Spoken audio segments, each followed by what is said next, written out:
வருஷத்துக்கு 2 தடவை தான் ஊருக்கு போவோம். ஆ. ஊருக்கு கிளம்புறோன்ட்டு ஃபேஸ் பேக் வாங்கிட்டு வந்துருவாங்க வீட்ல. என்னது இது? அது just cream. போறப்ப பண்றாப்ல. அதுதான் சார் எப்போ ரெகுலரா தானே இருக்கீங்க. ஊருக்கு வருஷத்துக்கு 2-3 தடவை போறோம். அப்படியே போலாமே.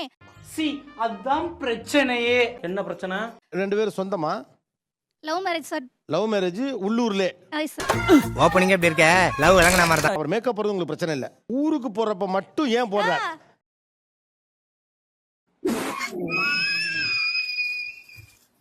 ஊருக்கு போறப்ப மட்டும் ஏன் ஒரு ஸ்பெஷலா மேக்கப்லாம் போட்டு ரெடி ஆகுறீங்க? மாட்டிக்கினாரு ஒருத்தர் இவரை காப்பாத்தணும். ஊர்ல சொந்தக்காரங்கலாம் வருவாங்க சார். அதுக்கு உங்களுக்கு பிடிச்ச மாதிரி நீங்க இருக்கீங்க. அத நான் அக்செப்ட் பண்றேன். அதே மாதிரி என்னையும் ஏன் மாத்தணும்னு நினைக்கிறீங்க? சொல்றா என்ன நம்ம பேசுறா என்ன பண்றாரு சார் எனக்கு முடி நல்லா இவ்ளோ தூரம் இருக்கும் சார். முதலாளி வேண்டாம். அட சும்மா இருப்பா. வேண்டாம் சும்மா வைக்கல. சரி சொல்லுமா. பிடிக்கும் சார். இப்ப பாருங்க சார். ஃபுல் வீடியோக்கு ஹேண்டிலுக்கு கீழே லிங்க் இருக்கு. அதை கிளிக் பண்ணி பாருங்க. அப்படியே சேனலை மறக்காம சப்ஸ்கிரைப் பண்ணுங்க.